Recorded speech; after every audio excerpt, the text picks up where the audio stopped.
Students, আজকে আমি common error in English বা ইংরেজিতে সাধারণ ত্রুটি সম্পর্কে একটি ভিডিও নিয়ে এসেছি।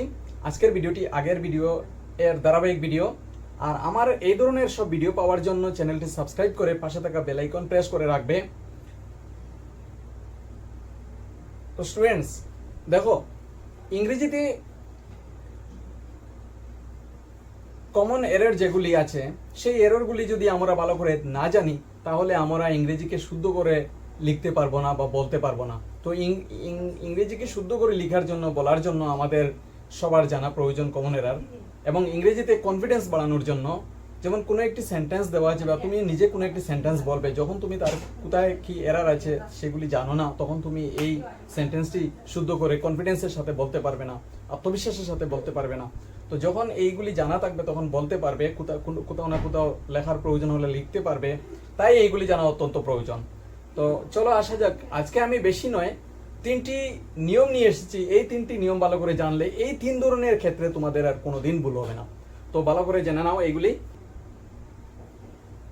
দেখো, নাউন যখন অ্যাডজেক্টিভ হচ্ছে নাউনের দুষ্গুণ বোঝানো শব্দ, নাউন হচ্ছে নামবাচক শব্দ, আর অ্যাডজেক্টিভ হচ্ছে নাউনের দুষ্গুণ বোঝানো শব্দ।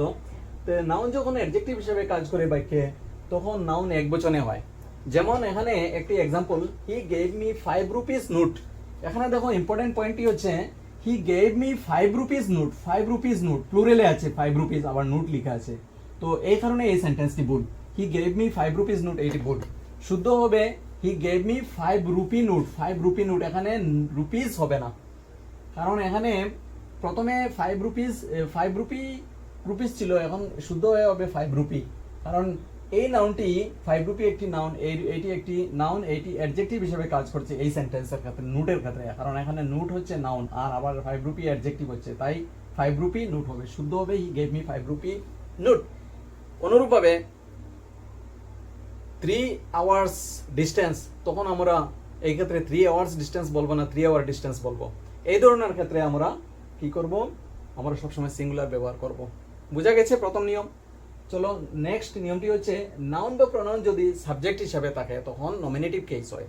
নাউন বা প্রনাউন যখন সাবজেক্ট হিসেবে কাজ করে সেন্টেন্সের মধ্যে, তখন কি হয়? তখন ইহা নমিনেটিভ কেসে হয়। যেমন একটি example, it is me who has done the job, বা হু হ্যাজ ডান, যে কোনো কিছু হতে পারে। It is me who has done. এখন দেখো এখানে মি হচ্ছে না, মি হচ্ছে ইট ইজ মি, হ্যাঁ আমি হু হ্যাজ ডান যে করছে কাজটি। তো এখানে আসলে ইট ইজ মি ভুল হবে, কারণ এটি নমিনেটিভ কেসে হবে। নমিনেটিভ কেস হচ্ছে আই হচ্ছে নমিনেটিভ কেস, সাবজেক্ট হিসাবে কাজ করে সেন্টেন্সে, যে নাউনটি সাবজেক্ট হিসাবে কাজ করে, নাউন বা প্রনাউন, সেইটিকে আমরা নমিনেটিভ কেস বলি। তো এখানে it is I who has done, তো এই কারণে এই শুদ্ধ উত্তরটি হবে it is I who has done.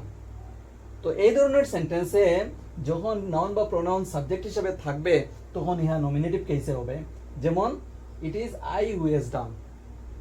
তো ঠিক এই ধরনের সেন্টেন্সগুলি শুদ্ধ করতে পারবে।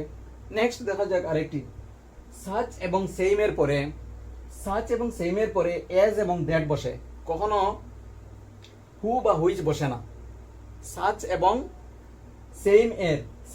সেইম এর পরে যখন সেন্টেন্সের মধ্যে সাচ থাকে এবং সেম থাকে, SUCH সাচ এবং সেম থাকে, তখন সেন্টেন্সের মধ্যে পরবর্তী অংশে যখন বসানোর দরকার হয় তখন আমরা এজ বা দ্যাট বসাই, আমরা হুইচ বা হু এইগুলি বসাই না। যেমন একটি example, it is the same pen which I saw. It is the same pen which I saw. Which, এই হুইচের জন্য এখানে এটি ভুল। শুদ্ধটি হবে that I saw. It is the same pen that I saw yesterday, বা it is the same pen that I saw. বুঝা গেছে এইটি? তো এই 3টি নিয়ম, আর আশা করা যায় ভুল হবে না। আর যদি কোনো ডাউট থাকিয়ে থাকে তাহলে কমেন্ট করে জানাবে, আমি আনসার দিবার চেষ্টা করব।